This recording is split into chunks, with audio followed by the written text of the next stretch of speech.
Baik, bismillahirrahmanirrahim. Assalamualaikum warahmatullahi wabarakatuh. Selamat siang, salam sejahtera untuk kita semua. Pertama-tama saya ucapkan banyak terima kasih kepada rekan-rekan jurnalis dan semua pihak yang hadir dan berpartisipasi dalam acara kali ini. Izinkan saya memperkenalkan diri, nama saya Zulfaningsih HS, saya mewakili dari teman-teman Walhi Sulawesi Selatan sebagai moderator yang akan memandu acara kita kali ini. Nah, sebelum kita memulai acara catatan akhir tahun 2021 Walhi Sulawesi Selatan, saya ingin memperlihatkan kepada hadirin yang hadir sebuah video monolog, yaitu Sulawesi Selatan menuju kolaps.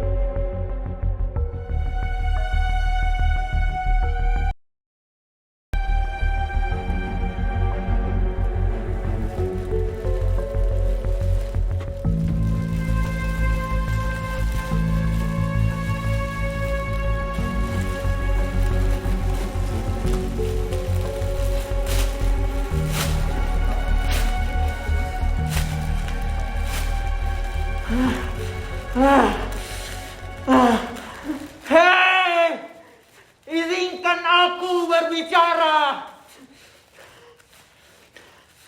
Saya adalah tempat kalian bertengkar. Saya adalah penyuplai oksigen kalian. Saya tunggu di mana saja.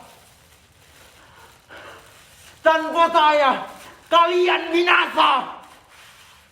Hei, aku ingin kalian tahu, kalau aku juga ingin bernafas. Tolong, tolong.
Asal kalian tahu, apa yang kalian buang, apa yang kalian cemari, dan apa yang kalian lakukan, itu dapat mengakibatkan kita kehilangan udara segar.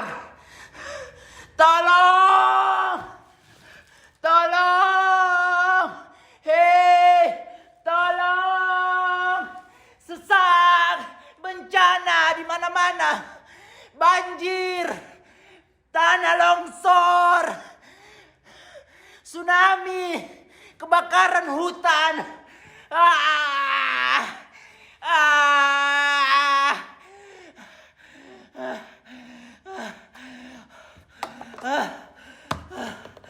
Semua karena ulah manusia.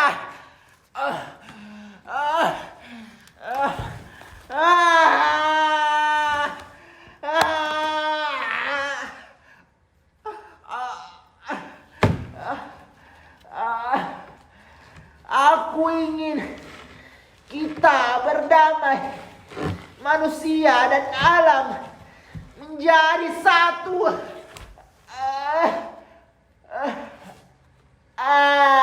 Tolong, sesak.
Baik, itulah video monolog dengan tema Sulawesi Selatan menuju kolaps. Nah, selanjutnya kita akan masuk pada sesi presentasi di mana kami mohon izin untuk membuka masker karena kami sudah vaksin untuk demi kelancaran kami berbicara.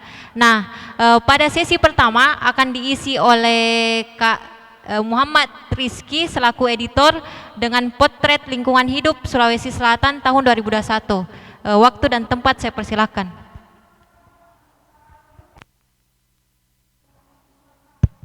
Cek cek. Ya, baik. Bismillahirrahmanirrahim. Assalamualaikum warahmatullahi wabarakatuh. Puji kepada Tuhan, salawat kepada Nabi sallallahu alaihi wasallam. Nah, jadi pada hari ini kita tiba di penghujung tahun 2021 yang dimana dalam setiap kesempatan Wali Sulawesi Selatan akan memberikan gambaran catatan perjalanan advokasi, serangkaian riset dan pemantauan lingkungan terkait dengan kondisi lingkungan hidup di Sulawesi Selatan. Nah, pada tahun ini teman-teman dari Wali Sulawesi Selatan itu mengangkat tema Sulawesi Selatan menuju kolaps.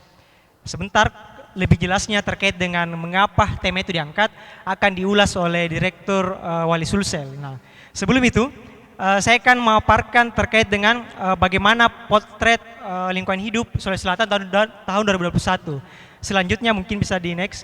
Nah, kalau teman-teman melihat terkait dengan potret sebaran advokasi dan wilayah kelola rakyat Wali Sulawesi Selatan, jadi untuk tahun 2021 kita ada di 17 kabupaten kota. Mulai dari pendampingan advokasi tambang, mulai dari pendampingan advokasi kriminalisasi, dan juga pendampingan wilayah kelola rakyat. Mungkin kita skip dulu deh sampai selesai, Hasan.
isu selamatkan rimba terakhir, yakni isu hutan. Kemudian yang kedua ada Kars. Yang ketiga ada pesisir laut dan pulau-pulau kecil termasuk juga wilayah perkotaan.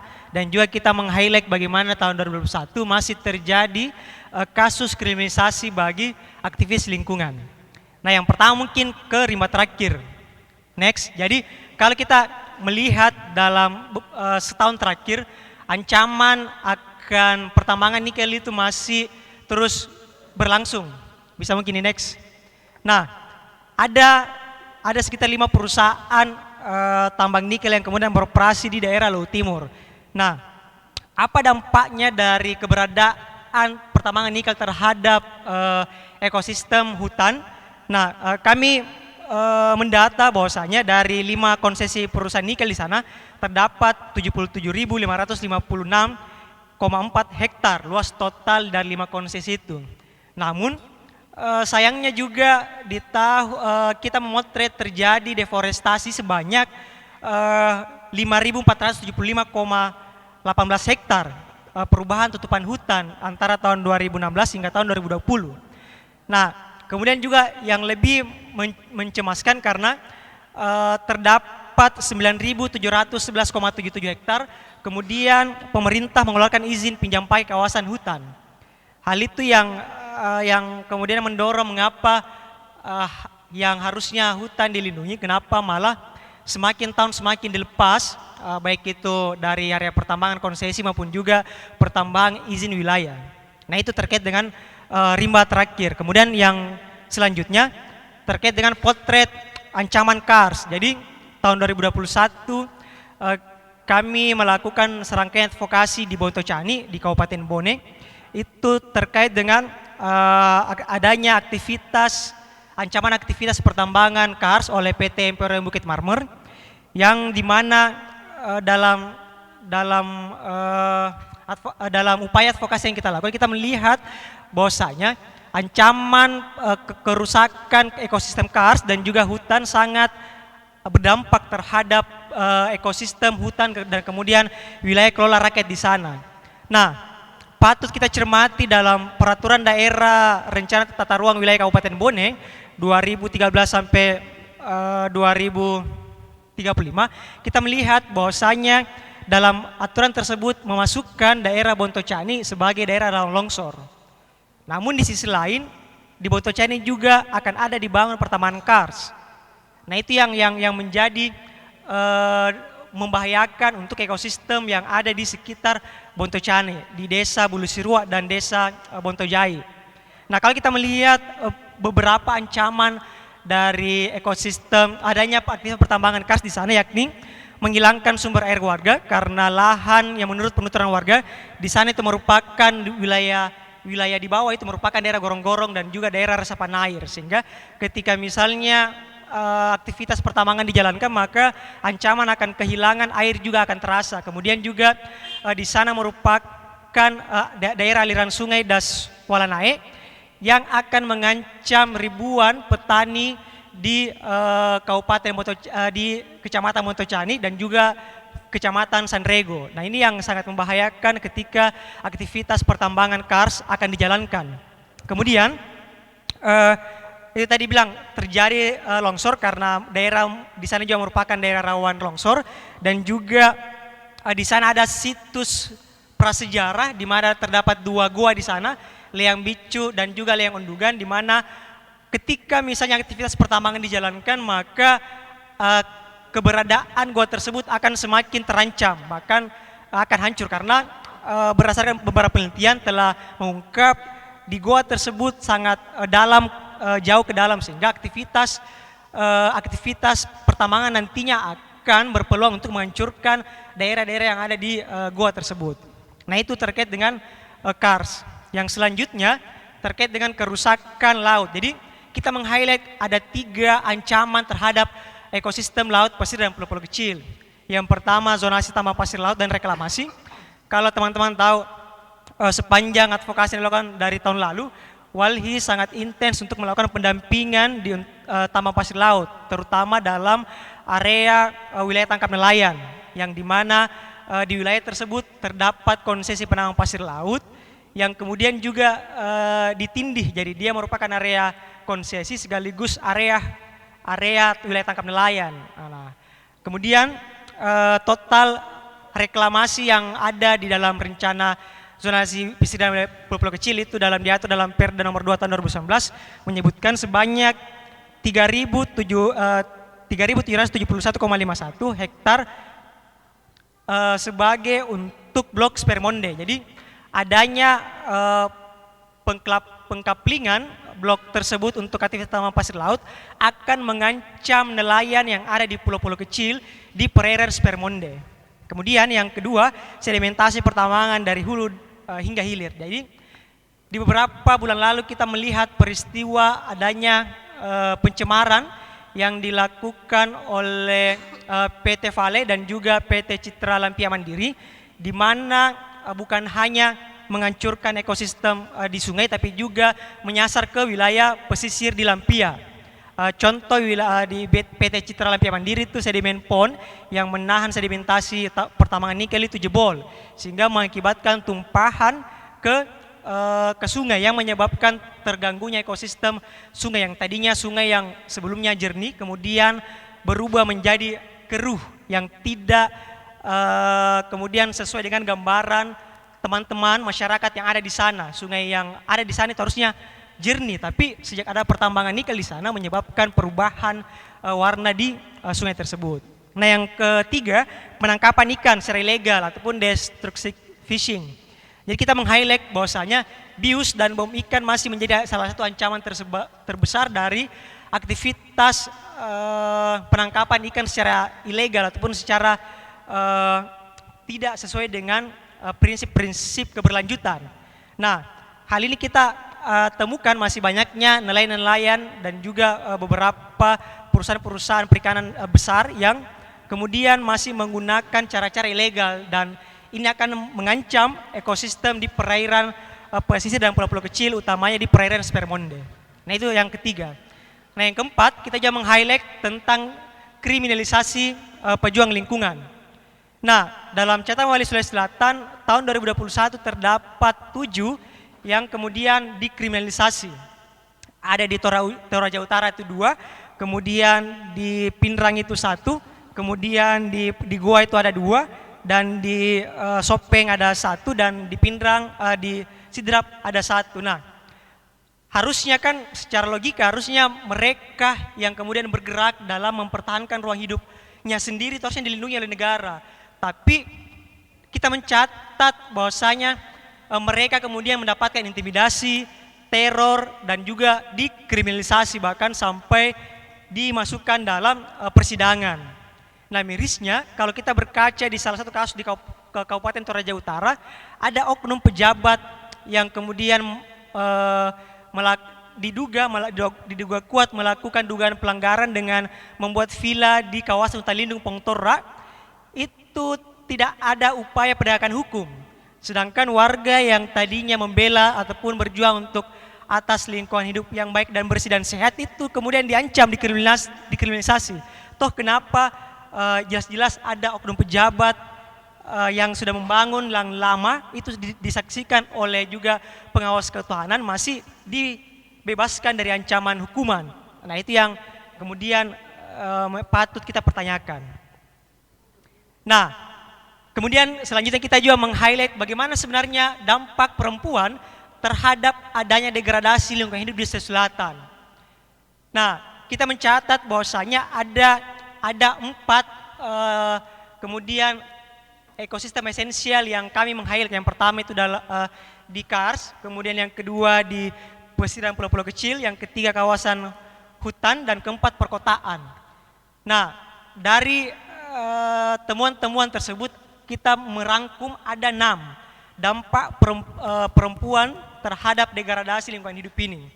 Yang pertama, krisis air. Kita melakukan sebuah ekspedisi Spermonde, kita melakukan asesmen di 5 pulau-pulau kecil di Spermonde. Kita melihat bahwasanya salah satu dampak yang sangat terasa oleh perempuan terkait dengan wilayahnya itu ialah krisis air. Kenapa? Yang pertama, dampak dari krisis iklim, yang kedua adalah ancaman aktivitas industri ekstraktif tambang pasir laut. Alhasil, teman-teman, kalau musim kemarau banyak kemudian warga yang membeli air 5.000 sampai 10.000 per 3 jerigen. Nah, hal itu juga sama kita temukan pola-polanya di pulau-pulau kecil dan juga pesisir. Nah, itu salah satu dampak. Kemudian yang kedua terkait dengan kesehatan. Nah, kesehatan ini kita bagi dua lagi, ada kesehatan secara fisik, ada juga secara mental, psikis. Nah, aktivitas industri ekstraktif tambang pasir laut telah menyebabkan bukan hanya sakit fisik, melainkan juga sakit mental. Nah, di situ kita temukan dalam riset yang dilakukan oleh Koalisi Spermonde, adanya aktivitas seperti stres, mimpi buruk, dan kecemasan yang berulang akan adanya sewaktu-waktu tambang pasir laut akan beraktivitas kembali. Pun saat ini telah berhenti, namun adanya aturan yang melegalkan adanya aktivitas tambang pasir laut sehingga menyebabkan perempuan di kawasan Spermonde itu merasakan kecemasan. Jadi kalau istilah psikologinya itu eco-anxiety, kecemasan akibat dari degradasi lingkungan hidup. Kemudian juga adanya konflik sosial. Silakan teman-teman mengecek dalam setiap peristiwa lingkungan yang selalu dibenturkan ialah warga dengan warga. Jadi di beberapa kasus kita menemukan itu. Jadi antar warga yang sebelum adanya misalnya contoh pertambangan itu akur, yang kemudian setelah pertambangan itu menyebabkan pertengkaran tetangga, baik itu juga pertengkaran baik tetangga maupun juga dalam lingkungan keluarga. Kemudian pencemaran ini kita temukan di Luwu Utara, di Luwu Timur. Jadi sedimen pond yang kemudian mencemari sungai, mencemari laut, kemudian juga berdampak terhadap kualitas konsumsi air untuk kebutuhan rumah tangga bagi perempuan. Kemudian juga terkait dengan perampasan ruang jelas. Yang ketiga dengan aspek ekonomi. Ini mungkin ketika misalnya ruang hidup kita dirampas, maka aktivitas ekonomi kita juga terhambat. Contoh kasus di perempuan Kodingareng harus bekerja ekstra, di mana ketika nelayan tidak mendapatkan hasil tangkapan yang memuaskan, dia harus mencari cara berpikir bagaimana caranya untuk tetap memenuhi kebutuhan keluarganya. Entah dengan berutang kah, entah dengan meminta bantuan ke tetangga ke keluarganya dan juga akan berusaha 2 kali lipat untuk memastikan kebutuhan rumah tangganya itu terpenuhi. Nah, itu yang kami temukan. Nah, kemudian juga kita meng-highlight bagaimana Makassar sebagai kota yang kolaps. Next. Nah, mengapa kita mencatat bahwa Makassar merupakan dia sudah kolaps istilahnya kalau dalam konteks lingkungan hidup? Karena yang pertama terkait dengan Makassar sebagai salah satu kawasan industri di kawasan timur Indonesia. Kita mencatat dari 2016 sampai 2020 terjadi peningkatan jumlah penduduk yang kemudian berimbas terhadap pembangunan kota yang tidak melihat aspek lingkungan. Apa contohnya? Jadi ruang terbuka hijau kita itu hanya sekitar 7,59%, di mana itu juga salah satu hal yang cukup miris, di mana dalam aturan undang-undang tata ruang kita diharuskan minimal 30% untuk ruang terbuka hijau, tapi kita masih sanggup memperadakan ruang terbuka hijau sebanyak 7,59%. Hal ini juga berdampak karena 65% itu wilayah kota Makassar sudah merupakan lahan pembangunan, jadi kita istilahkan sebagai hutan beton. Kemudian yang kedua ialah banyaknya sampah. Jadi bulan 4 kita melakukan launching riset terkait dengan pengolahan sampah di kawasan Maminasata. Setiap orang yang tinggal di daerah Maminasata termasuk Makassar menghasilkan 0,51 kg sampah per harinya. Sehingga kemudian TPA yang selama ini kita gunakan dari tahun 95, TPA Tamagapa, itu sudah tidak mampu lagi menampung sampah-sampah dari kita semua. Jadi kalau teman-teman melihat sebanyak 14 hektar di sana itu sudah menumpuk sepanjang 26 meter. Bahkan kalau teman-teman beruntung berkunjung di sana itu melihat sapi di puncaknya. Jadi sapi sudah menaiki gunung sampah di TPA Tamagapa. Nah, di satu sisi juga Makassar tidak terlepas dari daya dukung oleh daerah-daerah di sekitarnya, dalam hal ini Kabupaten Goa. Namun sayangnya Kabupaten Goa yang harusnya mampu melindungi kita dari bencana tidak juga melihat sebagai sesuatu yang utuh, karena kita melihat data tutupan lahan di daerah aliran sungai itu hanya sekitar 16% dari total tutupan daerah aliran sungai Jenek Berang. Kemudian juga di satu sisi juga harusnya kita melindungi hutan, tapi nyatanya pemerintah Kabupaten Goa baru-baru ini telah melepaskan kurang lebih 1.000 hektar kawasan hutan untuk area pariwisata di Kecamatan Tinggi Moncong, kemudian akan menyusul sekitar 14.000. Hal ini tentu akan menyebabkan kerentanan yang sangat besar di Kota Makassar. Contoh paling real, 3 minggu lalu kita sudah dilihat bagaimana dampaknya itu hujan, ketika misalnya hujan terus menerus akan berdampak terhadap semua wilayah yang ada di Makassar. Bahkan kita dalam sebuah wawancara Pak Wali Kota kita dibilang itu cuma genangan. Dan juga kalau tidak mau ke banjir silakan membangun rumah tak sebanyak 2 lantai. Itu kan dan atau kecuali kita ada jaminan dari Makassar kita didanai ya oke lah toh, tapi kan enggak juga, dan juga tidak menyelesaikan solusi esensial di mana harusnya melindungi daerah-daerah yang penting untuk dilindungi. Nah, yang juga kita meng-highlight ialah terkait dengan korupsi Gubernur Nurdin Abdullah dan juga persengkolan antara negara dan korporasi. Kita meng-highlight adanya peraturan rencana pesisir dan pulau-pulau kecil Perda nomor 2 tahun 2019 itu melegalkan perusahaan lingkungan yang terjadi di kawasan Spermonde melalui zona taman pasir laut. Kemudian yang jadi masalah karena warga Kodingareng tidak pernah dilibatkan dalam proses pembuatan kebijakan, tidak pernah dilibatkan dalam proses akan adanya pertambangan yang hadir di wilayah tangkap mereka. Hal ini juga patut dipertanyakan kenapa warga yang harusnya menjadi target penting untuk dilibatkan tidak pernah dilibatkan.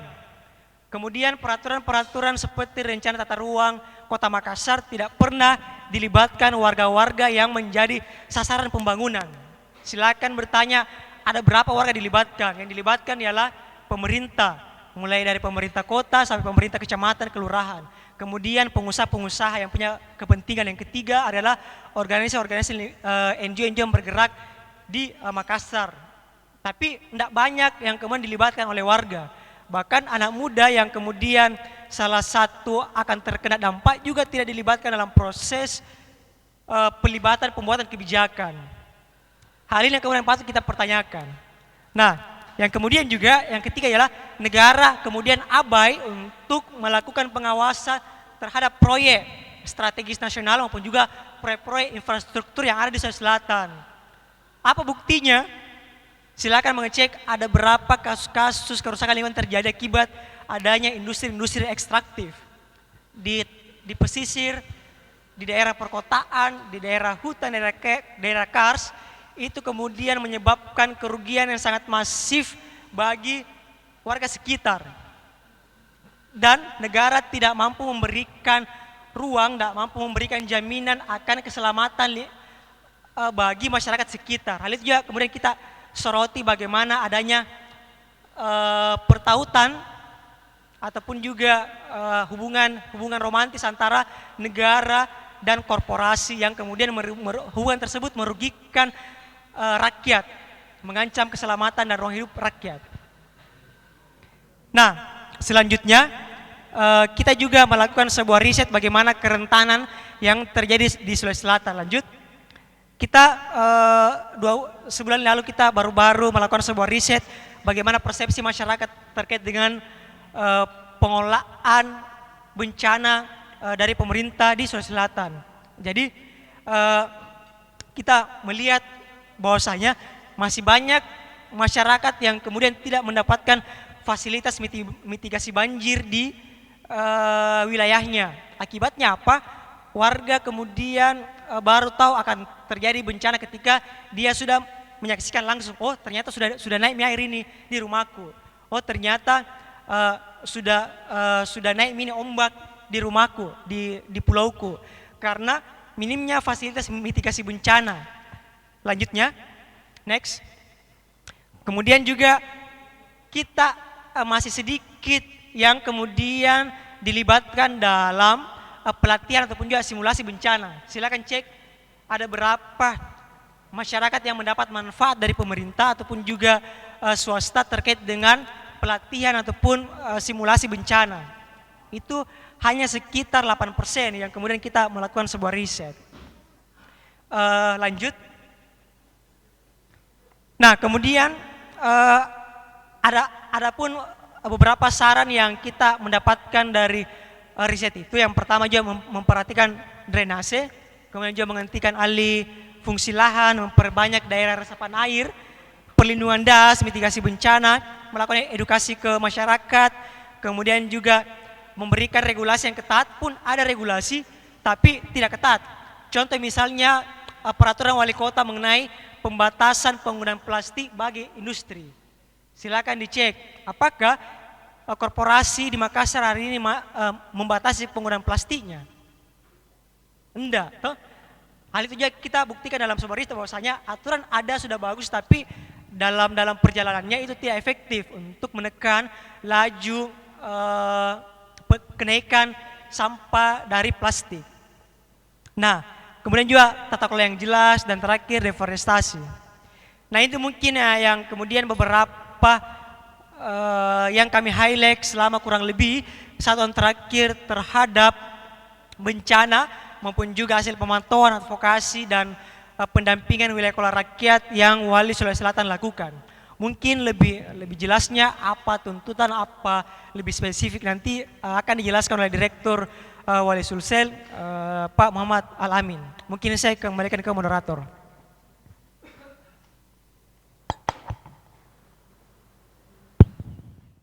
Baik, itulah tadi sesi pertama mengenai potret lingkungan hidup Sulawesi Selatan tahun 2021. Nah, selanjutnya yaitu sesi kedua yang akan dibawakan oleh Kak Muhammad Al-Amin selaku Direktur Eksekutif Daerah Walhi Sulawesi Selatan dengan tuntutan dan seruan pemulihan lingkungan hidup tahun 2022. Waktu dan tempat saya persilahkan.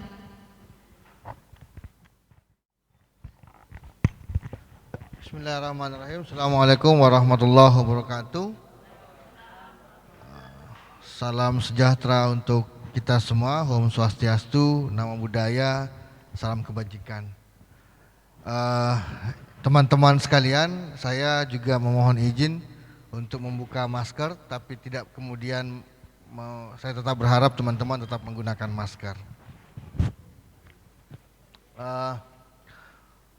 Baik, tahun 2021 tahun yang paling menegangkan sebenarnya dan paling mengagetkan buat semua penduduk Sulawesi Selatan.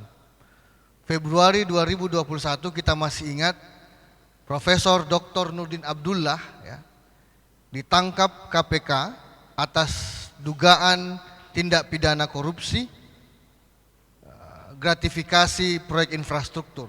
Ya, kita masih ingat dan semua orang Sulawesi Selatan kaget pada saat itu.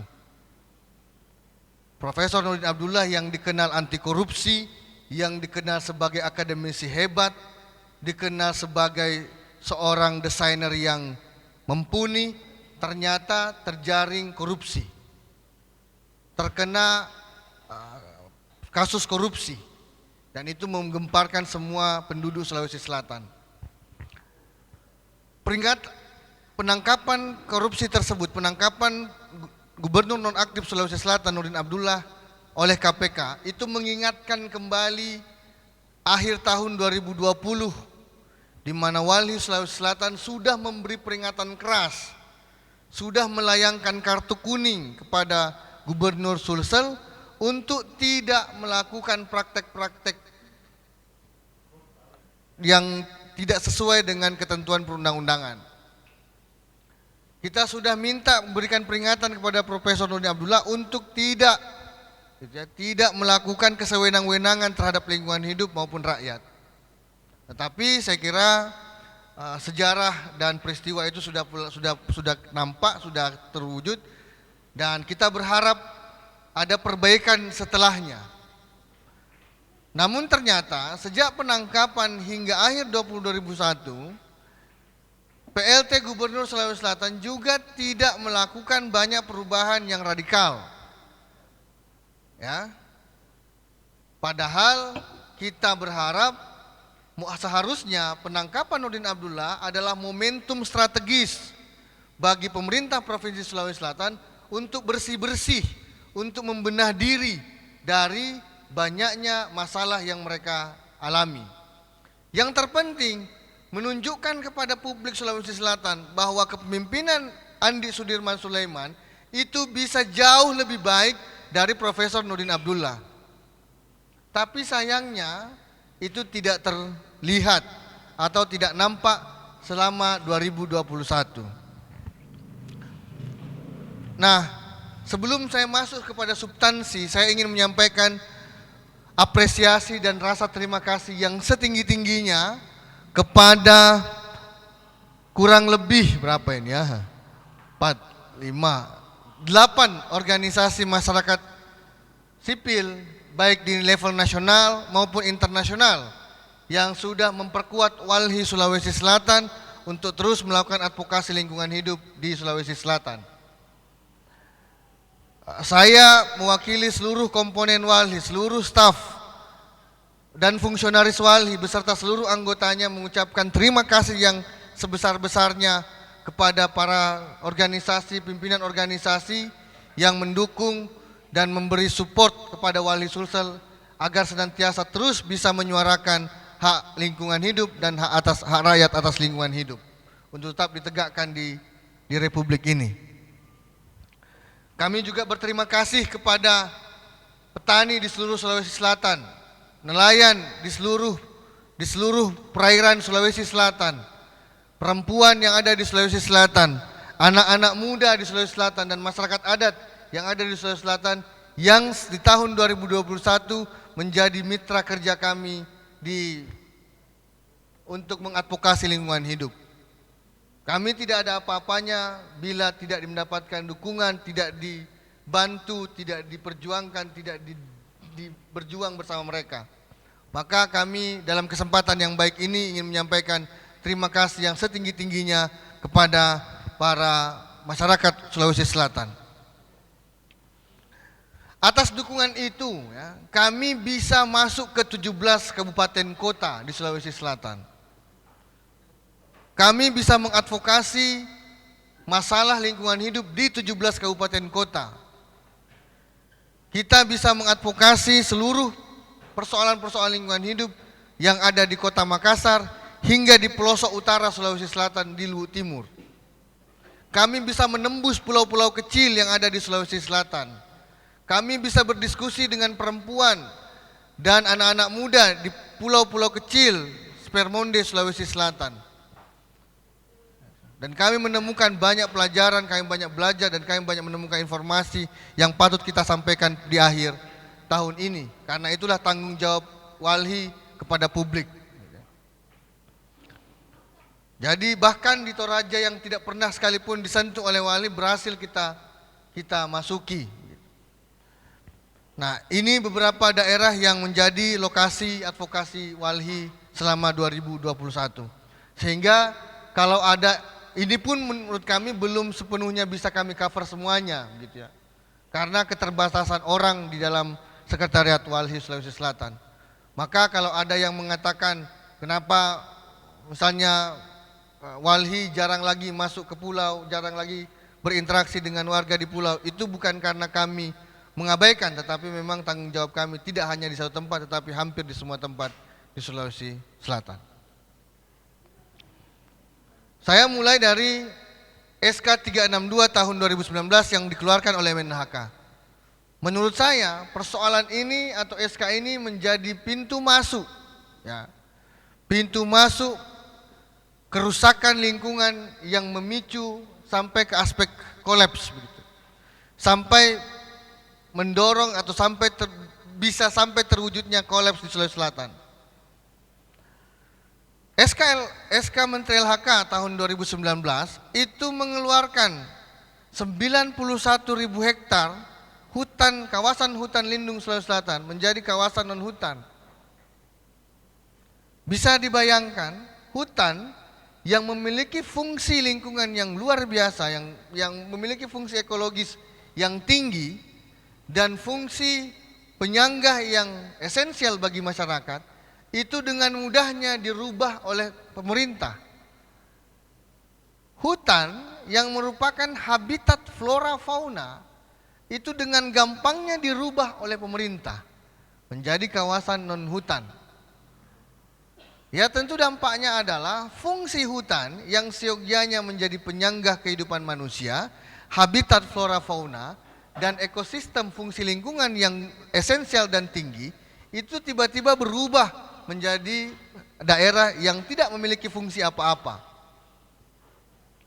Dan itu adalah pemicu pembuka jalan menuju kolaps di Sulawesi Selatan. Apa yang kami maksud dengan kolaps? Banyak teori lingkungan yang sudah banyak mendefinisikan soal kolaps. Bagi kami, kolaps adalah ketika daerah yang kita tempati tidak mampu lagi menghidupi menjadi penyangga utama kehidupan kita. Tanah-tanah yang bisa menjadi tempat penghidupan kita sudah tidak bisa berfungsi seperti biasanya. Krisis pangan terjadi, banjir, bencana di mana-mana.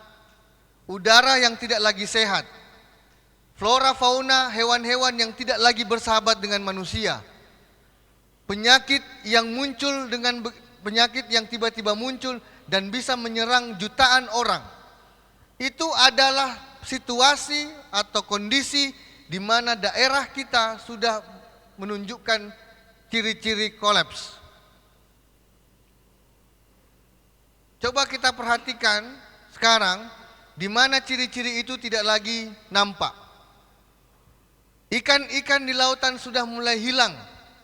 Itu menunjukkan bahwa mereka sudah tidak lagi bersahabat dengan manusia.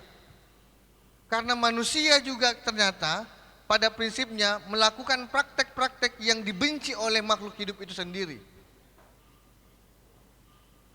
Nah, peristiwa atau ciri-ciri Sulawesi Selatan menuju kolaps sudah nampak dan ternyata pemerintah menjadi aktor utama dari terwujudnya situasi itu.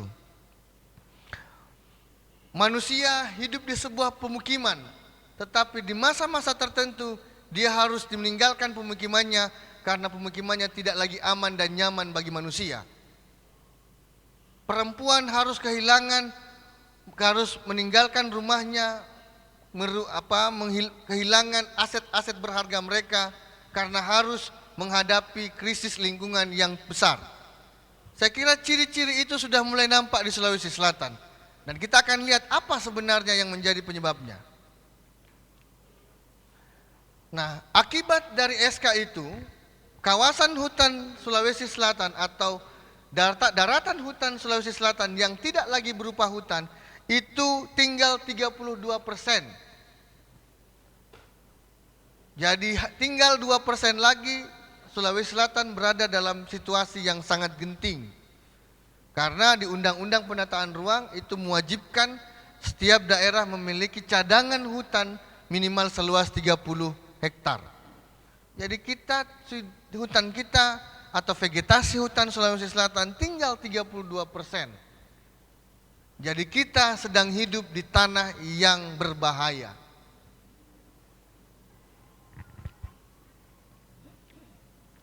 Makassar, tanah yang tersisa tinggal 7,5% atau 1000-an hektar. Ketika Makassar menghadapi curah hujan di atas 300 mm per detik, maka kota ini tidak bisa lagi survive, tidak bisa lagi bertahan di tengah krisis iklim seperti itu. Kita hidup di kota yang sudah kolaps.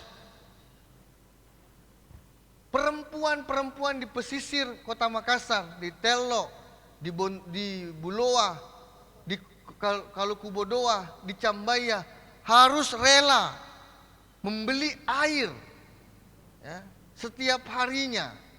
Yang seyogianya, yang sesungguhnya tanah ini mengandung banyak air. Tetapi hotel-hotel kelas tinggi memonopoli sumber-sumber air di kota ini. Di saat musim kemarau kita kekurangan air, di musim penghujan masyarakat di Goa, di Taeng itu harus tenggelam karena rumahnya berada persis di bibir sungai Jenek Berang. Kita hidup di tanah yang sudah mau kolaps. Itu harus menjadi refleksi berharga. Pemerintah tidak pernah merefleksikan ini. Andi Sudirman Sulaiman, Dani Pomanto tidak pernah merefleksikan ini. Tidak pernah melihat situasi ini. Padahal berhubung karena saya tahu Andi Sudirman Sulaiman adalah seorang yang bisa dikata memiliki kedalaman ilmu agama yang tinggi. Saya ingin mengatakan bahwa ingat, Anda akan ditagih suatu saat nanti di akhirat apa langkah-langkah produktif apa yang sudah Anda lakukan selama menjabat sebagai gubernur. Kebijakan-kebijakan apa yang sudah Anda keluarkan yang Anda bisa pertanggungjawabkan di hadapan Tuhan ketika Anda dihisap nanti. Anda telah menciptakan, melestarikan kerusakan lingkungan di tanah Sulawesi Selatan.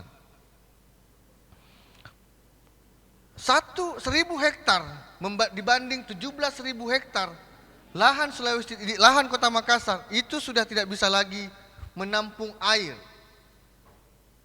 menghadapi curah hujan yang ekstrim. Maka pernyataan Wali Kota Makassar bahwa perlu ada rumah lantai 2 itu adalah pernyataan yang sudah menunjukkan frustasi, sudah memperlihatkan ketidakmampuan pemerintah dalam mengelola lingkungan hidup di daerahnya.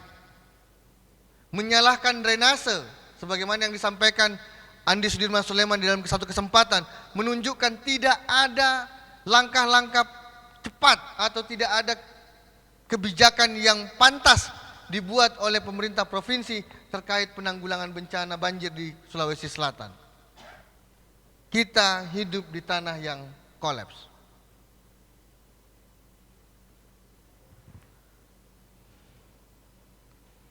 Ini potret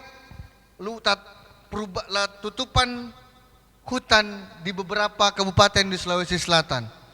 Goa hancur, Bantaeng parah. Luwu yang menjadi daerah penyangga ternyata sesaat ini sudah mengalami degradatif yang begitu luas. Yang tersisa hanya Luwu Utara dan Luwu Timur. Itu pun sedang diekspansi oleh tambang-tambang mineral, baik itu nikel, emas, dan perkebunan skala besar. Kita menuju ke kondisi yang kolaps, teman-teman. Saya ingin meng-highlight beberapa daerah aliran sungai kita ya, yang dimana kita banyak hidup di tempat-tempat itu. Das Walanai yang melintas mulai dari Sinjai, ya, Bone, Sopeng, Sidrap, ya, Pinrang, sedikit. Ya. Sekarang kondisi Das Walanai itu sudah sangat parah. Kritis, tutupan hutannya sudah mengalami penurunan yang signifikan. Ini Das Walanai, ini Das Jenek Berang, ya. Ini Das Sakdang. Secara hitung-hitungan, ya, tutupan hutan di 3 das besar Sulawesi Selatan itu dalam situasi yang sangat membahayakan. Hutan di Das Sakdang itu tinggal 17%. Artinya tanah di Das Sakdang yang berupa hutan yang punya fungsi sebagai catchment area, tutupan atau sebagai tangkapan air, tinggal 17%. Sementara curah hujan di Sulawesi Selatan itu selalu di atas 200 mm per detik. Maka orang-orang yang hidup di sekitar das Sadang pasti akan mengalami bencana. Kemudian das Walanai, tutupan hutannya tinggal 14%. Gubernur tahu tidak soal ini? Ini yang patut kita sampaikan kepada gubernur kita. Karena gubernur kita sedang menyiapkan satu jalan bebas hambatan menuju kolaps. Sedang ingin sedikit demi sedikit mematikan kita dengan alasan bencana ekologis. Das Jeneberang, tutupan hutannya tinggal 16%. Kita hidup di daerah aliran sungai yang hutannya sudah sangat kritis. Dan pemerintah hanya mampu menyediakan memasok bantuan ketika terjadi bencana.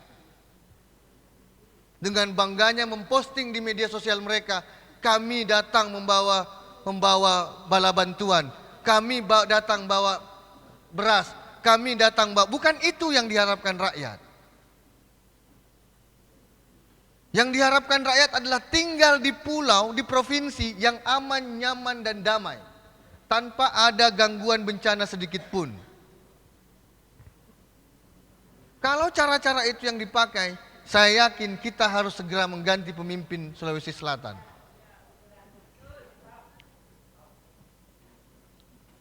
Belum lagi das-das yang lainnya ya.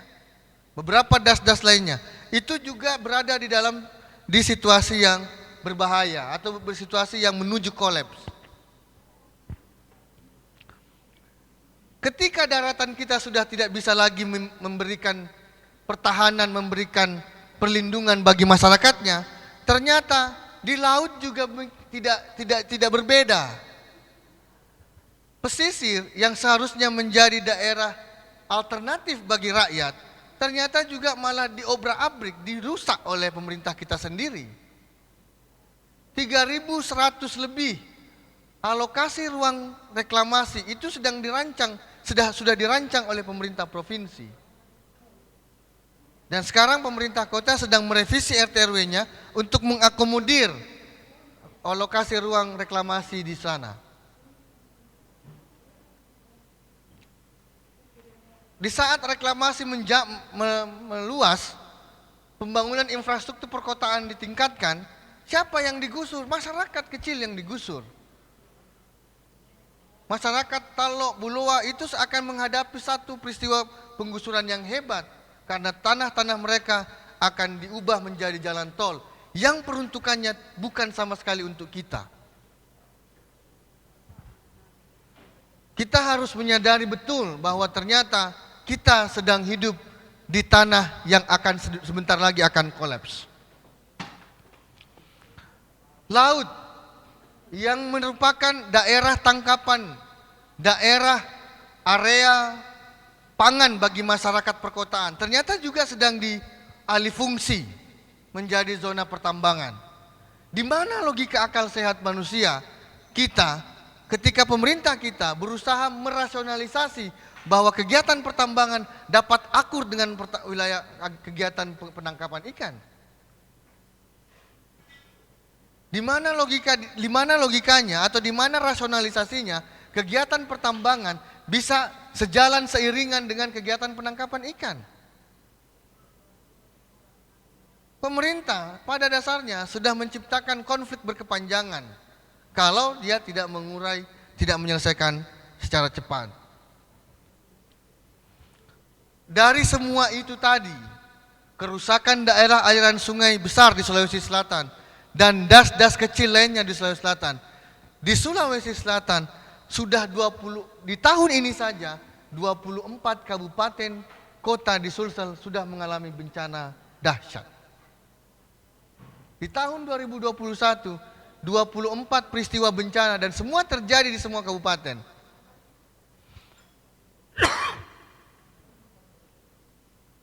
Tidak ada satu kabupaten pun di Sulawesi Selatan yang bebas dari bencana saat ini.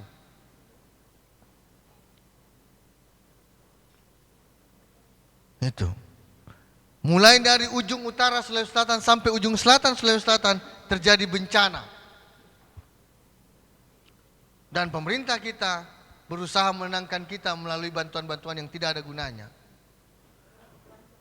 Bayangkan saja kalau setiap tahun masyarakat harus kehilangan aset-aset berharga mereka, harus mengalami aset-aset rumah mereka harus rusak. Lalu pemerintah hanya menggantinya dengan sekarung 2 karung beras, itu tidak sebanding. Jadi berhenti, ya, saya minta melalui Catahu ini pemerintah provinsi, Andi Sudirman berhenti mengupload foto-foto bantuan. Karena itu bukan yang diinginkan masyarakat. Yang diinginkan masyarakat adalah mengembalikan Sulawesi Selatan menjadi daerah yang aman, nyaman, dan damai. Bebas dari bencana, dan semua orang dan semua generasi bisa hidup di tanah ini dengan nyaman dan damai. Itu yang kita inginkan. Bukan pelampung-pelampung, bukan bantuan, bukan tim SAR, bukan BPBD yang kami minta. Tetapi agenda strategis, agenda real pemulihan lingkungan Sulawesi Selatan. Karena kalau tidak, kita sedang menuju ke Sulawesi Selatan yang kolaps. Tadi Walhi meriset sebelum Catahu bulan November, kita riset, kita meminta banyak koresponden untuk melihat apakah sejauh mana, seberapa besar masyarakat mengalami bencana. Dan temuannya adalah 61 orang di Sulawesi Selatan sudah mengalami bencana. 61% penduduk Sulawesi Selatan telah mengalami bencana. Berarti 39% sisanya itu belum pernah mengalami bencana. Kita sudah melewati ambang batasnya. Sudah lebih dari 50% orang Sulawesi Selatan pernah mengalami bencana. Dan itu adalah situasi yang tidak boleh dianggap sepele oleh pemerintah. Nah, persebarannya nyata, saya kira ini sudah bertahun-tahun kita highlight, begitu ya. Sawahnya rusak. Kenapa sampai saya bilang kolaps? Karena kalau sawah terus mengalami kerusakan, ya, sementara sawah-sawah di Sulawesi Selatan adalah sawah tada hujan, maka setiap tahun sawah-sawah di Sulsel tidak bisa panen. Maka ini akan mengganggu keberlangsungan pangan kita. Maka ancaman krisis pangan akan terjadi di Sulawesi Selatan. Karena sawah-sawah tidak produktif, sawah-sawah selalu rusak tiap tahun karena bencana. Kebun masyarakat rusak, rumah-rumah warga hancur, fasilitas-fasilitas umum juga terbongkar karena kena bencana. 20.000 orang harus mengungsi dari rumah-rumah mereka. 20.000 kepala keluarga kali 4. Itu mengungsi, harus pindah dari tanahnya karena hidup di tanah yang tidak aman lagi. Hidup di tanah yang akan kolaps. Kerusakan infrastruktur ini bisa teman-teman lihat sendiri. Nah, atas peristiwa itu, atas situasi itu, apa yang dilakukan pemerintah kita?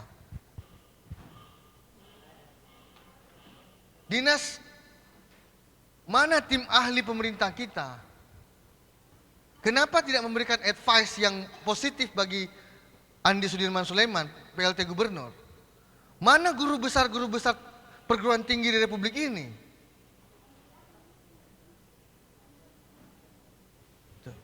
Mana tenaga-tenaga ahli DPR, tenaga ahli pemerintah? Mana engineer kota ini, di provinsi ini? Apa kontribusi perusahaan-perusahaan besar yang beroperasi di tanah Sulawesi Selatan? Langkah-langkah mereka untuk memulihkan lingkungan tidak ada. Baru-baru ini Andi Sudirman, PLT Gubernur memberi apresiasi ke PT Vale. Apa yang harus diapresiasi? Mana kontribusi PT Vale terhadap pemulihan lingkungan hidup di Sulawesi Selatan? pemerintah ini bekerja untuk siapa sebenarnya? Pemerintah ini bekerja untuk mengabdi untuk perusahaan atau mengabdi untuk masyarakatnya? Tidak ada blueprint, kebijakan real, kebijakan yang eksekutorial yang dibuat oleh pemerintah untuk bisa dieksekusi, untuk bisa dipulih, untuk bisa menyelamatkan masyarakat Sulawesi Selatan. Kalau masyarakat Sulawesi Selatan tidak bisa aman dan nyaman di tempat ini, untuk apa lagi kita mempertahankan pemimpin yang rusak ini? Sehingga saya kira momentum-momentum politik yang tersedia di tahun-tahun di masa yang akan datang itu harus betul-betul kita manfaatkan untuk bisa menyelamatkan hidup kita. Karena kita kalau melihat pemerintah sekarang, dia sedang menyiapkan jalan bebas hambatan menuju ke situasi yang ke jurang permasalahan. Nah, ini yang saya mau sampaikan. Kesimpulan dari pernyataan atau sekilas highlight daripada yang tadi sudah saya jelaskan tadi. Bahwa pemerintah baik pusat maupun provinsi dan daerah sedang membuat, sedang membangun jalan bebas hambatan menuju social collapse. Di pusat sendiri mereka merancang satu undang-undang yang berbahaya yang sudah ditegaskan oleh MK bahwa undang-undang itu tidak memiliki syarat-syarat formil dalam penyusunan perundang-undangan, yaitu Undang-Undang Cipta Kerja Omnibus Law, ya, yang menghilangkan hak lingkungan hidup dan hak rakyat atas lingkungan hidup.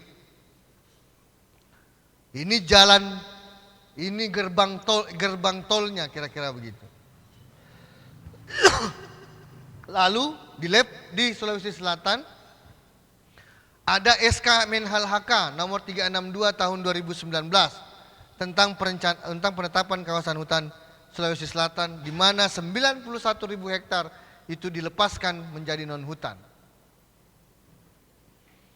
Lalu di aspek pengelolaan pesisir pulau-pulau kecil, pemerintah menyediakan satu regulasi bernama Rencana Zonasi Wilayah Pesisir dan Pulau-Pulau Kecil, ya, yang menambah kerentanan, memperlengkap jalan bebas hambatan menuju social collapse.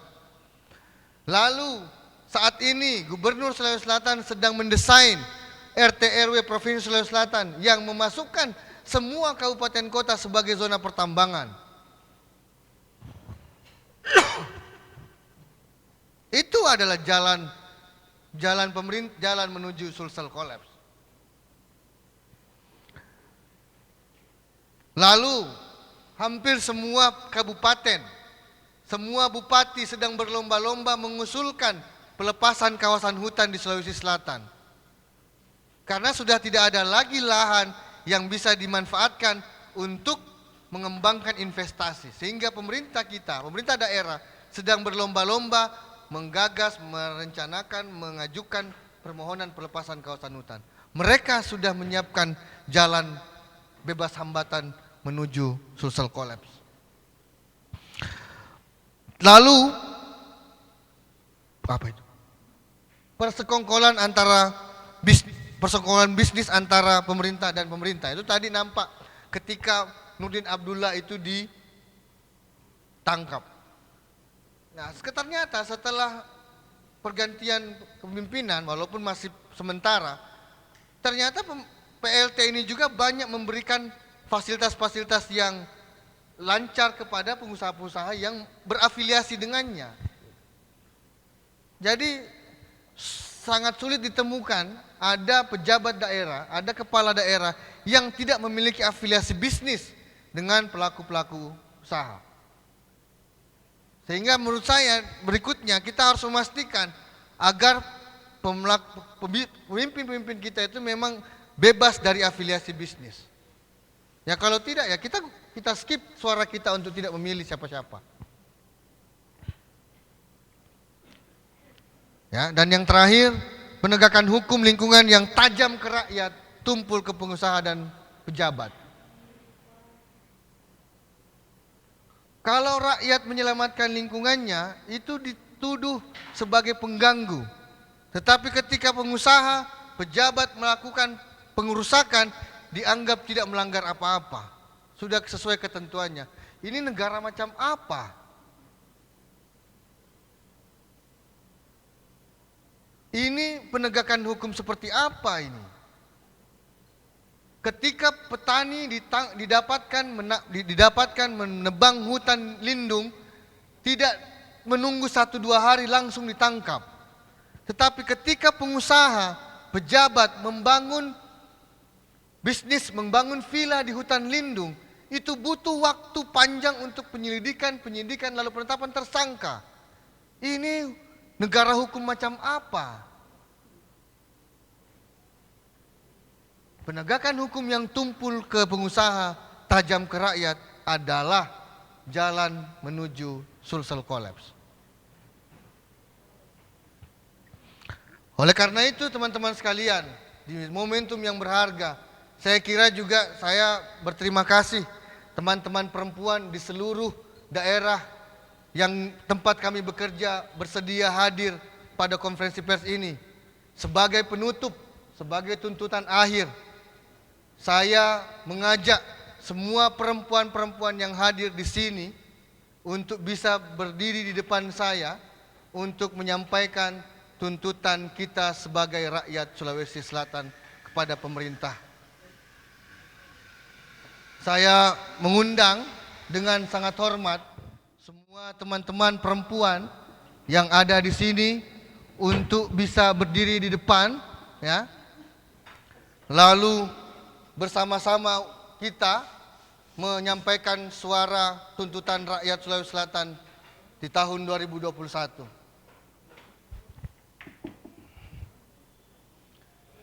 Saya minta juga panitia mohon bantu ambilkan apa itu? Pelampung, ya, pelampung untuk kami pakai bahwa kami sedang bersiap-siap untuk tenggelam. Depan.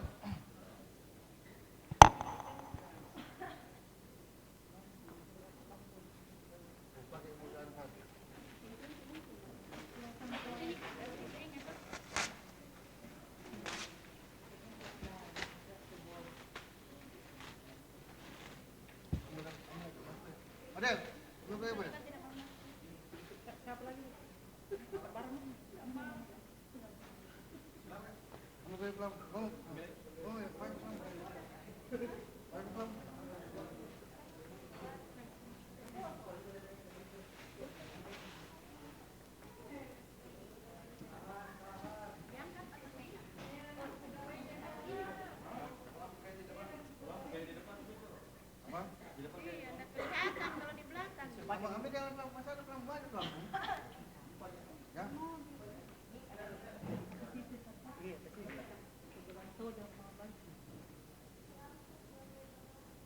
Bentar, teman-teman sekalian, kita masih ambil pelampung ya.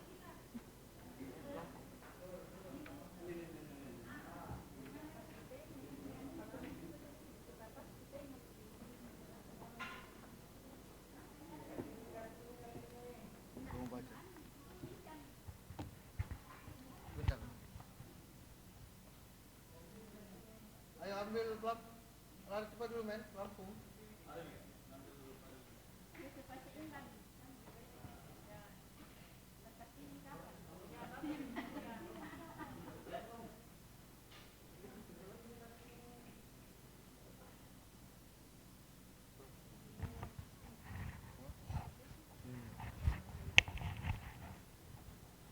Bu Sohra.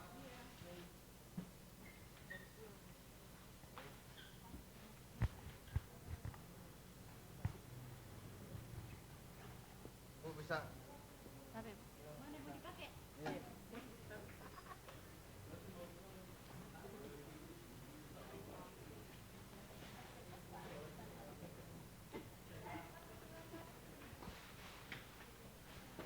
Ujung merah.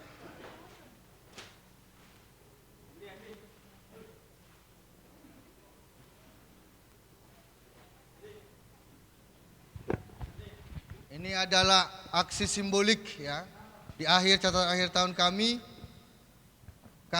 Kami sedang menyiapkan diri untuk tenggelam, tapi kami berharap pemerintah Sulawesi Selatan segera membuat kebijakan yang objektif, kebijakan yang implementatif, ya, terutama dalam konteks pemulihan lingkungan hidup di Sulsel agar rakyat Sulsel selamat dari bencana.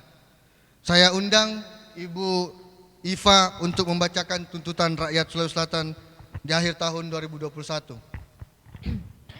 Tuntutan rakyat Sulawesi Selatan untuk Presiden dan Gubernur Sulawesi Selatan di tahun 2022. Nah, yang pertama, cabut Undang-Undang Cipta Kerja atau Omnibus Law. Yang kedua, tinjau ulang SK MNLHK nomor 362 tahun 2019 tentang penetapan kawasan hutan Sulawesi Selatan. Yang ketiga, revisi Perda Rencana Zonasi Wilayah Pesisir dan Pulau-Pulau Kecil Sulawesi Selatan, hapus alokasi ruang reklamasi dan tambang pasir laut. Yang keempat, hapus alokasi ruang tambang di Ranperda RT RW Provinsi Sulawesi Selatan.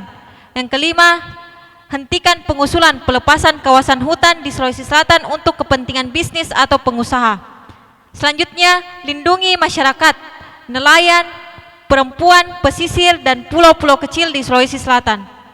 Selanjutnya, cabut IUP tambang di dalam hutan. Selanjutnya, reforestasi daerah aliran sungai di Sulawesi Selatan. Yang terakhir, tindak pengusaha atau perusahaan yang mencemari lingkungan dan mengabaikan hak rakyat atas lingkungan hidup.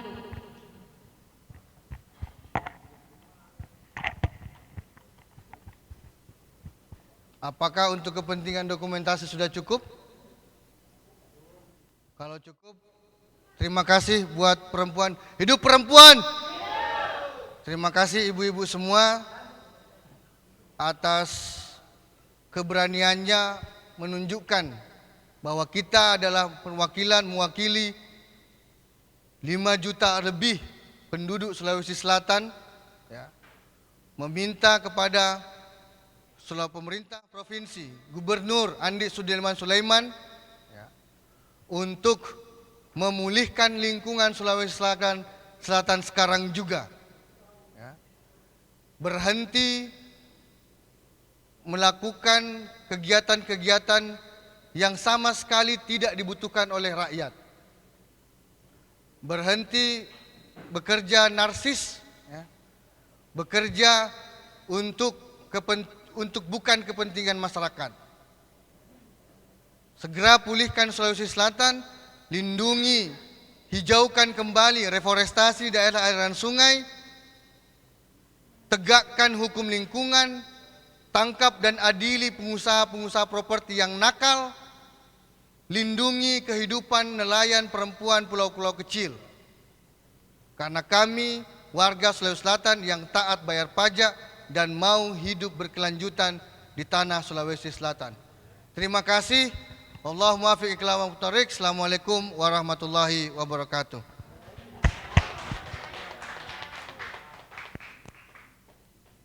Kalau ada pertanyaan, silakan. Dan mungkin ibu-ibu bisa kembali duduk.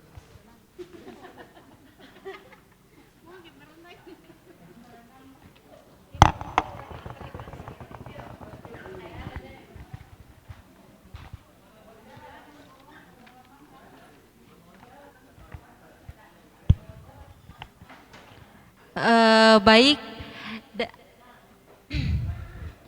dari berbagai data yang disampaikan tadi, kami dari Walhi Sulawesi Selatan akan meluncurkan sebuah aplikasi yaitu Pantau Sulsel, di mana aplikasi ini masyarakat dapat melaporkan kasus-kasus lingkungan hidup yang ada di sekitarnya.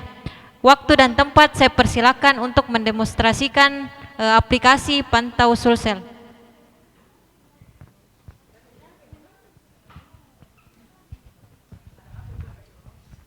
Ya,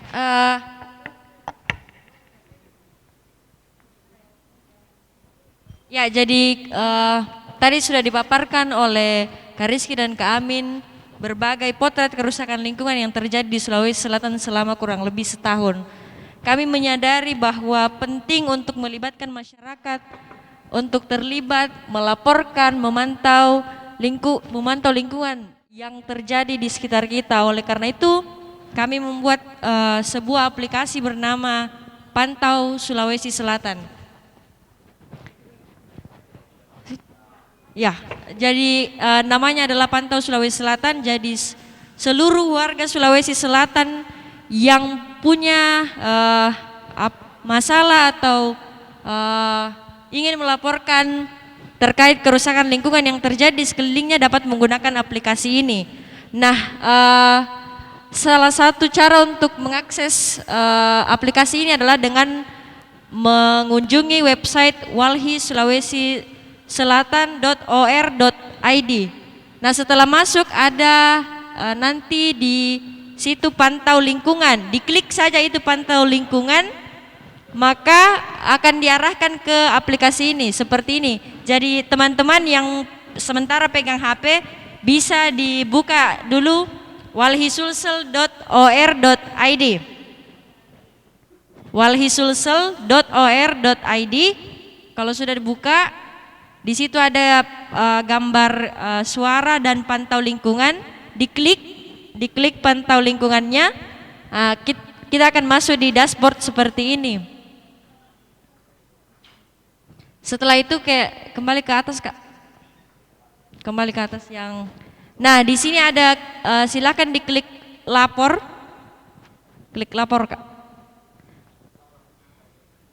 Nah, setelah diklik lapor, ibu-ibu, bapak-bapak, teman-teman akan mengisi deskripsi kasus apa yang terjadi, terus tanggal berapa, jenis kasusnya. Jadi di pilihan jenis kasusnya ada beberapa jenis kasus. Nah, tapi ada beberapa pengecualian kasus, misalnya minta cesar dan segala macam itu tidak dibolehkan untuk berlapor di kasus ini. Ada pengecualiannya seperti ini, sengketa antara perusahaan, terus ada juga sengketa dengan tuntutan ganti rugi, itu tidak akan ditangani lebih lanjut di laporan ini. Juga ya seperti itu. Nah, silakan di atas, Kak. Setelah masuk di deskripsi kasus, tanggal, jenis kasusnya, perkiraan korban. Jadi perkiraan saja, nanti saat sudah kami terima laporannya baru nanti kita akan verifikasi dengan orang yang melapor. Terus aktor penjahat lingkungannya siapa? Perusahaan atau negara dan segala macam. Nah, di sini juga ada kontak person. Jadi ini orang yang melaporkan kasusnya itu kita. Misalnya saya dapat kasus kerusakan lingkungan di sekitarku, ya saya yang melapor. Nanti kami akan verifikasi orang yang melapor tersebut. Kalau kami sadar bahwa orang ini terafiliasi dengan ini maka laporannya tidak akan ditanggapi. Nah, ke bawah lagi lokasi. Jadi di mana kabupatennya, kecamatan, kelurahan, hingga dusunnya. Terus titik koordinat, ini yang penting. Jadi ini terhubung langsung dengan GPS tak. Jadi di mana lokasi kita, dia akan langsung deteksi lokasi tak. Nah, ke bawah sisa di submit laporan, maka secara otomatis laporan Bapak Ibu sudah kami terima dan masuk di dalam data Walhi Sulawesi Selatan, seperti itu. Nah, Bapak Ibu juga bisa mengupdate kasus kerusakan lingkungan Sulawesi Selatan yang masuk dalam aplikasi ini di laporan kasus. Jadi ini baru ada satu laporan. Ini ada satu laporan di Tanah Toraja yang itu kasus kerusakan hutan lindung. Nah ini ada sekitar kurang lebih 30 orang korbannya, seperti itu. Nah demikianlah demonstrasi aplikasinya. Ini juga bisa di-download. Kalau sudah masuk di websitenya otomatis bisa di-download kalau misalnya dibuka lewat HP bisa di-download aplikasinya. Tapi kalau di laptop website saja. Ya sekian dan terima kasih.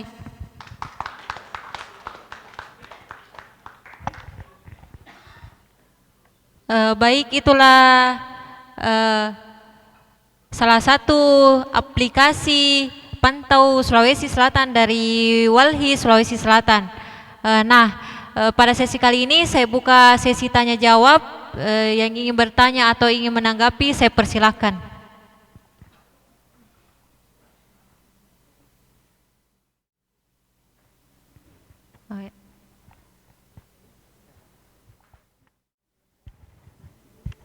Ya, terima kasih. Ini yang paling menarik sebenarnya aplikasi ini ya. Jadi apakah aplikasi ini sudah di Play Store atau bagaimana ya? Mungkin akan jauh lebih bagus mungkin kalau di Play Store. Kalau misalnya karena kalau kita harus buka lagi link website punyanya Walhi kan tidak semua masyarakat paham. Tapi kalau mungkin di Play Store kemudian Anda menggunakan tagline jaga lingkungan atau bagaimana itu akan jauh lebih menarik. Nah dari sini insya Allah akan lebih banyak terungkap ya. Bisa jadi laporan-laporan itu bukan dari wilayah Sulawesi Selatan tapi dari wilayah lain. Iya, terima kasih Pak Ketua. Saya tambahkan dulu sambungan dari aplikasi itu. Terima kasih. Ini laporan kalau misalnya masyarakat melapor itu identitasnya tersembunyi dijamin atau bagaimana kalau dari Walhi sendiri? Mungkin hanya itu. Terima kasih.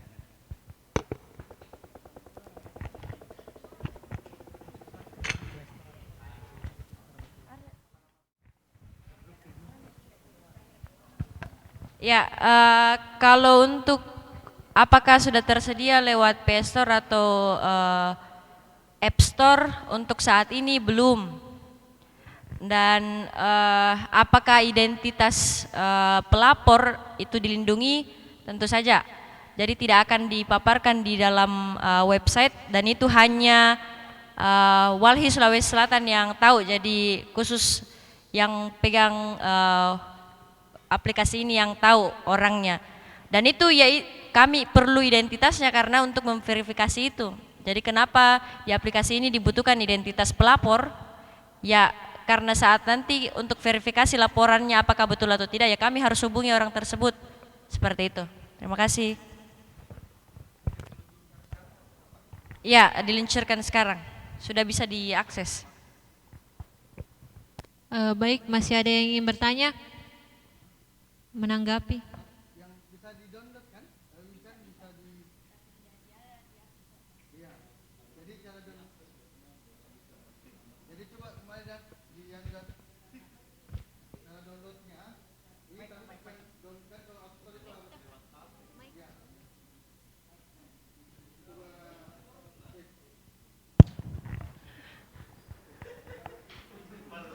Coba kembali ditampilkan. Nah cara untuk mendownloadnya teman-teman memang tidak lewat aplikasi store karena harus mungkin berbayar atau harus terdaftar secara apa begitu. Nah kalau teman-teman mau gampang itu tinggal buka dulu websitenya baru di download di mana? Mau muncul sendiri. Hah? Jadi kalau lewat handphone itu bisa langsung pada saat terbuka itu langsung ada tampilan. Coba ibu-ibu bisa buka sendiri. Coba teman-teman buka. Itu ada tampilan download. Nah download itu ketika di download langsung masuk ke. Nah dia semacam begini. Tambahkan ke HP-mu. Nah add to home screen. Jadi kalau ini diklik maka dia akan jadi semacam aplikasi di dalam di handphone. Tadi cara mendownloadnya tidak lewat aplikasi yang biasa aplikasi Play Store karena memang ini belum didaftarkan secara resmi ke Play Store, tetapi sudah bisa di-download lewat handphone itu.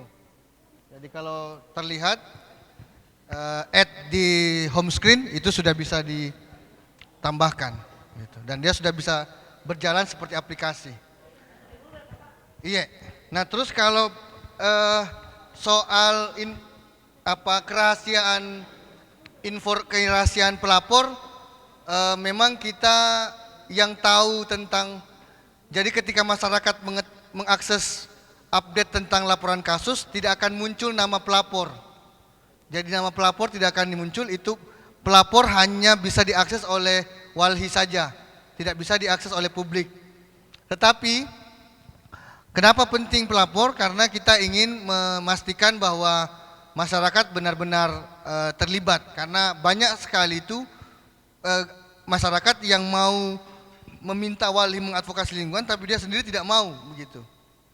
Jadi kita mau adalah masyarakat atau person itu yang berani untuk memperjuangkan lingkungannya. Nah, kita adalah bagian dari masyarakat itu. Jadi pelapornya dijaga, dirahasiakan.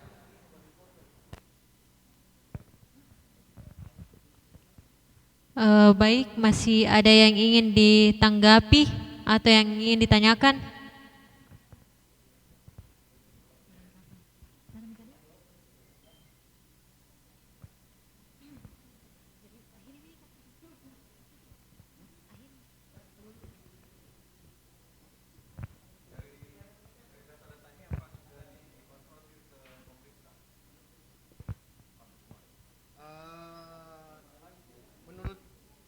Pertama, sumber datanya banyak kita ambil dari pemerintah. Misalnya data-data bencana selain dari Basnas juga kita ambil banyak dari BNPB, BPBD, juga dari jaringan walhi yang ada di kampung itu, di daerah tersebut. Jadi data kita olah, tapi kalau melihat persentasenya 75% data yang kami sampaikan itu data pemerintah, begitu. Nah, cuman sehingga menurut saya keakurasiannya kami bisa pertanggungjawabkan, dan kenapa kami tidak konfrontir, karena menurut saya bukan tugas kami untuk mengkonfrontir ke pemerintah, tetapi saya berharap ada support dari teman-teman media bisa mengkonfrontir pernyataan kami tadi ke pemerintah. Secara tidak langsung adalah meminta apa sebenarnya melanjutkan apa yang bisa dilakukan pemerintah provinsi di tahun 2022 melihat kajian atau melihat kesimpulan walhi di mana Sulsel ini sekarang sedang menuju kolaps. Karena sekali lagi saya masih merasa pesimis dengan kepemimpinan Andi Sudirman Sulaiman yang tidak memiliki gagasan besar soal pemulihan dan penyelamatan rakyat Sulawesi Selatan hingga 2024. Karena kita harus realistis bahwa kepemimpinan gubernur memang dibatasi sampai 5 tahun. Jadi paling tidak dalam 5 tahun dalam menuju 2024 sejauh ini belum ada agenda besar, agenda yang prioritas yang benar-benar dilakukan oleh pemerintah soal perlindungan lingkungan dan penyelamatan rakyat. Satu contoh nyata saja, dana Dinas Lingkungan Hidup Provinsi Sulawesi Selatan itu kurang lebih hanya tidak sampai 2 miliar rupiah. Itu dana operasional Dinas Lingkungan Hidup Provinsi. Nah, artinya sebenarnya kalau kita mau bandingkan dengan dana operasional walhi atas dukungan 8 organisasi nasional maupun internasional itu hampir setara. Kami dengan dana sebesar itu mampu melakukan kajian dan advokasi di 17 kabupaten kota. Sementara pemerintah provinsi dengan dana yang tersedia tidak punya analisa, tidak punya kajian tahunan bagaimana daya dukung daya tampung lingkungan setiap tahunnya. Nah, ini yang menurut saya salah satu jalan kenapa Sulsel akan semakin cepat menuju kolaps.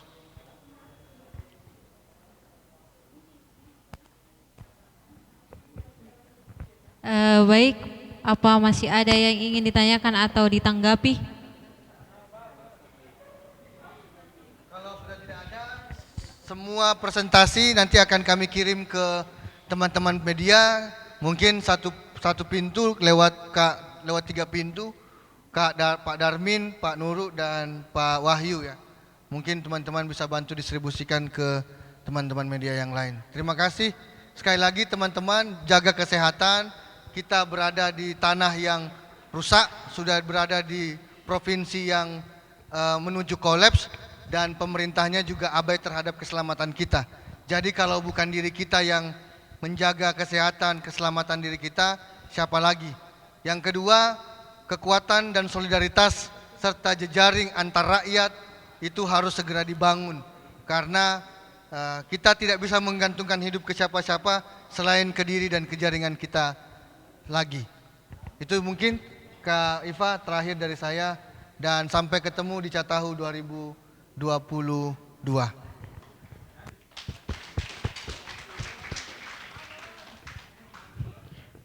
Baik, itulah rangkaian kegiatan catatan akhir tahun 2021 Walhi Sulawesi Selatan. Saya mewakili teman-teman dari Walhi Sulawesi Selatan mengucapkan terima kasih dan mohon maaf bila ada yang berkenan. Terakhir, wassalamualaikum warahmatullahi wabarakatuh. Salam adil dan lestari.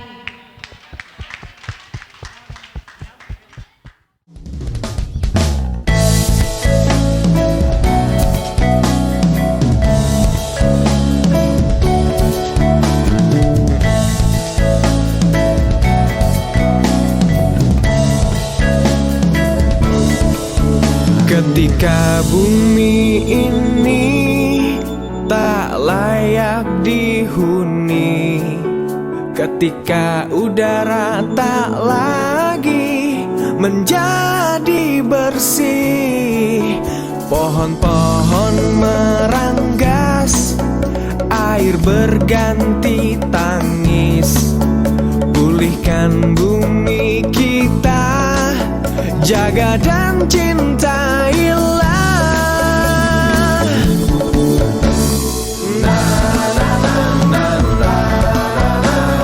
Pulihkan Indonesia, pulihkan Indonesia, pulihkan Indonesia, pulihkan Indonesia,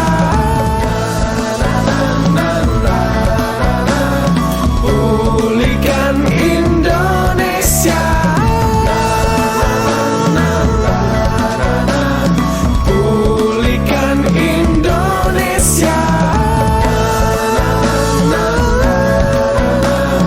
pulihkan Indonesia. Ketika bumi ini tak layak dihuni, ketika udara tak lagi menjadi bersih, pohon-pohon meranggas, air berganti tangis, pulihkan bumi kita, jaga dan cintailah.